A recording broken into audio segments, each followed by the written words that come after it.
The white palace and the fox. एक समय की बात है, एक खूबसूरत व्हाइट पैलेस में राजा रानी और उनकी बेटी रहा करते थे। राजकुमारी का कोई भाई बहन नहीं था, इसलिए अक्सर वो अपनी एक सहेली के साथ ही खेला करती थी। राजा बहुत दयालु था और जब भी प्रजा पर कोई मुसीबत आती राजा अपनी प्रजा का ख्याल रखता। एक बार राजा के रथ ने जंगल से गुजरते हुए एक लोमड़ी के बच्चे को गहरी चोट पहुंचा दी। शिकार न कर पाने की वजह से लोमड़ी बहुत कमजोर हो गई थी, तो जो कुछ उसे मिल पाता वो खा लेती। दिन गुजरते रहे, लेकिन लोमड़ी की हालत में कोई सुधार नहीं था। पर अब लोमड़ी अपने हालातों से लड़ना सीख रही थी। जब भी जंगल से कोई सवारी निकलती, लोमड़ी बहुत घबरा जाती। इतने वक्त बाद भी लोमड़ी उस दर्द को भूल नहीं पाई थी। और एक दिन उसने फैसला कर लिया कि वो अपना बदला जरूर लेगी। वही दूसरी और राजकुमारी का दिल राजमहल में लगता ही नहीं था। वो अक्सर अपनी खिड़की से जंगल को निहारती रहती थी।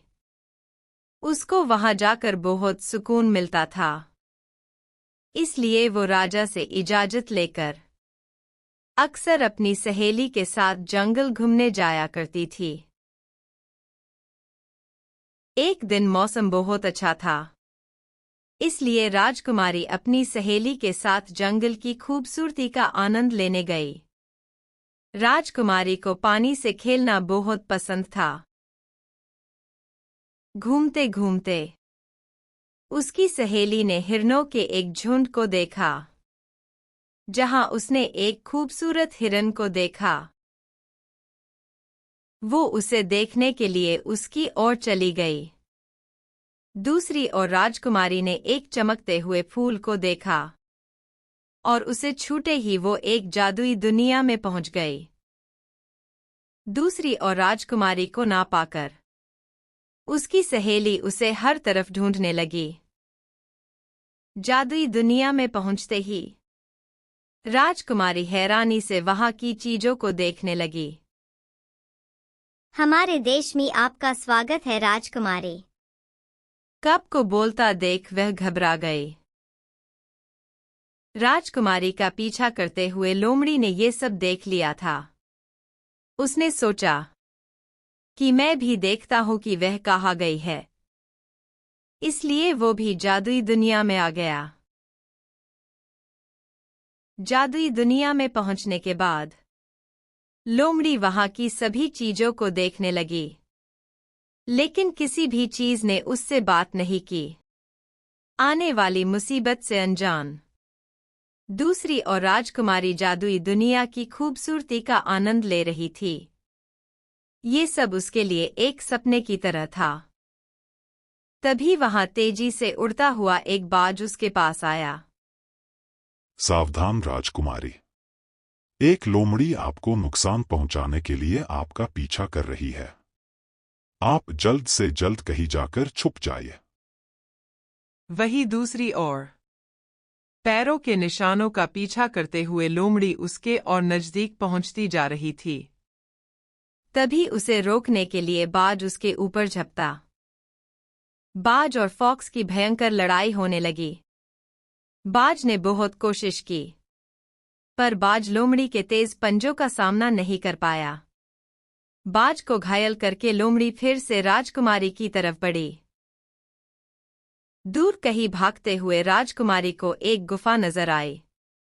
उसने सोचा मैं यही छुप जाती हूं, लेकिन लोमड़ी बहुत चालाक थी। उसने जल्दी उसे ढूंढ लिया। फॉक्स को देखते राजकुमारी वहां से तेजी से भागी, पर जल्द ही लोमड़ी ने उसका रास्ता रोका और जोर से गुर्राई। तभी पेड़ों के बीच से गर्जने की आवाज आई, जिसे राजकुमारी और लोमड़ी दोनों ही डर गए। वहां एक विशालकाय पेड़ खड़ा था, जो उन्हें गुस्से से देख रहा था। राजकुमारी, आप हुक्म कीजिए। मैं इस लोमड़ी की कहानी अभी खत्म कर देता हूँ। ये सुनकर लोमड़ी घबराकर कांपने लगी। उस विशालकाय पेड़ के हर कदम से धरती थरथरा रही थी। सच बता, तू राजकुमारी से क्या चाहता है? अपना अंत करीब देखकर लोमड़ी हिम्मत हार गई और बोली, मैं हमेशा से बुरा नहीं था। मेरा भी एक हंसता खेलता बचपन था, लेकिन राजा की वजह से मेरा बचपन तकलीफों से भर गया और मेरे पास दर्द के सिवा कुछ ना रहा। ये सब सुनकर राजकुमारी का दिल पिघल गया और उसने पेड़ से उसे छोड़ने को कहा। उसने लोमड़ी से कहा, मेरे पिता बहुत दयालु है। उन्होंने कभी भी किसी को जानबूझकर चोट नहीं पहुंचाई। मेरा ऐसा करने से तुम्हारा बचपन ठीक तो नहीं होगा, पर फिर भी मैं तुमसे माफी मांगना चाहती हूँ।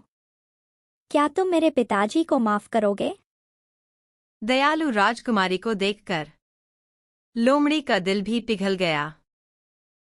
राजकुमारी ने पेड़ का धन्यवाद किया और उससे वापसी का रास्ता पूछा। राजकुमारी और लोमड़ी को एक साथ आता देखकर कप हैरान रह गया और बोला, राजकुमारी, आप लोमड़ी से दूर रहिए। ये आपको नुकसान पहुंचा सकती है। पर राजकुमारी ने कप को सारी बात बताई और कप से रिक्वेस्ट करी। क्या तुम फॉक्स के लिए कुछ कर सकते हो? ये सब सुनकर कप ने भी लोमड़ी की मदद करने का सोचा। उसकी जादुई आंखें चमकने लगी और आसमान में अंधेरा छा गया। तभी एक चमकती हुई रोशनी ने लोमड़ी को चारों तरफ से घेर लिया। उसके जख्म पूरी तरह से ठीक हो गए और उसकी दर्द भरी यादें भी मिट गई। वो खुशी से उछलकर राजकुमारी के गले लग गया और तभी से वह दोनों अच्छे दोस्त बन गए। वो अक्सर मिला करते और खूब खेला करते। इस कहानी से हमको ये सीख मिलती है कि बदला लेने से बेहतर माफ करके भूल जाने में सुकून और खुशी है। ऐसी ही मजेदार वीडियोस के लिए हमारे चैनल को सब्सक्राइब करना मत भूलना।